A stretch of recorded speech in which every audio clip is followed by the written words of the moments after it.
The room was still buzzing when my father raised his glass and pointed at my brother like he was crowning a king. $450 million, the empire, the keys. Applause thundered, cameras flashed. My brother smiled the way men do when they think victory is permanent. Then my father turned to me. His eyes were cold, public, surgical. "Security," he said, voice calm, rehearsed. "Remove this trespasser. She isn't family. You are nothing." Laughter rolled through the hall, loud, careless, certain. They thought I would shrink. They thought shame would drag me out by the throat. I didn't move. I looked down at the sealed envelope in my hand and felt my pulse finally slow. This was the moment I'd planned for. I used to believe blood meant loyalty. That was my first mistake. When I was younger, my father told me the company was a legacy, not a business. "We protect what we build," he used to say, his hand heavy on my shoulder. I believed him. I studied harder than my brother, learned contracts, sat in boardrooms where men spoke over me and pretended not to hear. I thought if I proved my worth, the door would open. Instead, it locked.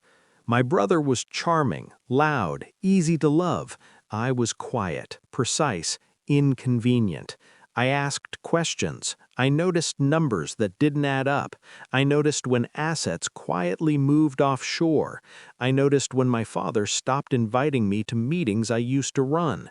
Betrayal doesn't announce itself. It leaks. A missed call at midnight. A lawyer who wouldn't look me in the eye. A signature block removed from an email chain I'd built. I didn't confront them. That would have been emotional, loud, useless. I watched. The day I knew for sure was the day I found the amended trust document, drafted, unsigned, but real. My name reduced to a footnote. My brother elevated. The empire rewritten while I was still doing the work that kept it alive. I remember closing the file and breathing once, deep, controlled. That was the day I stopped being a daughter and became a strategist. I didn't fight for affection, I fought for leverage. I went quiet on purpose, let them underestimate the silence. I revisited old contracts my father thought were buried. I found the clause he'd insisted on years ago, ironclad, smug, written in his own words, a contingency clause tied to succession, morality, and public conduct. He'd added it to protect the company from scandal. He forgot I had a copy. I met with attorneys who didn't answer to my family name. I moved money no one noticed because I was the one who designed the system.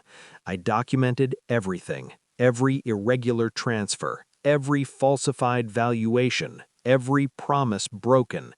I let my brother believe the throne was his.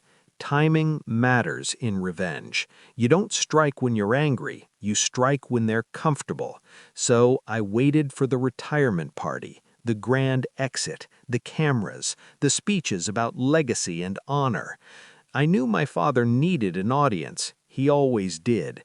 That's why the envelope stayed sealed until he tried to erase me in front of everyone.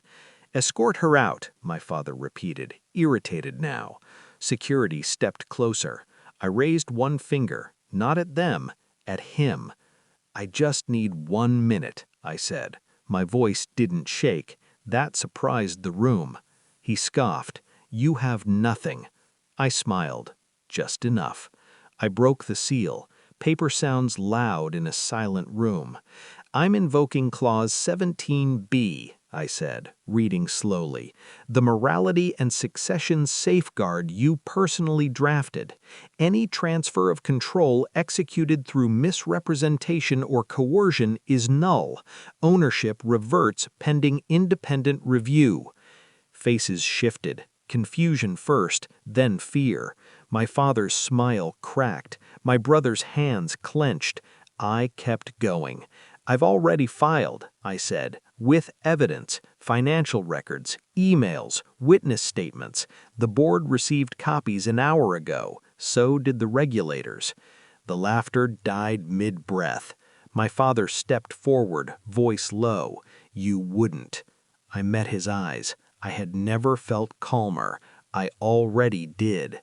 That was the moment he understood. Not when security froze, not when the board members stood up, but when he realized I wasn't asking for recognition anymore. I was taking control. They escorted my brother off the stage, not me. My father sat down like gravity finally found him. Later, alone, I felt something unexpected.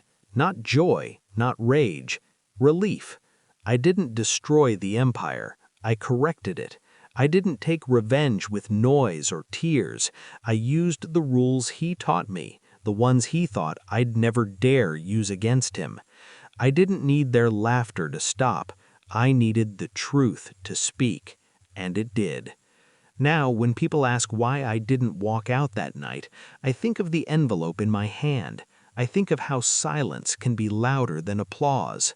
I think of how power doesn't announce itself. It waits, and when it moves, it's final.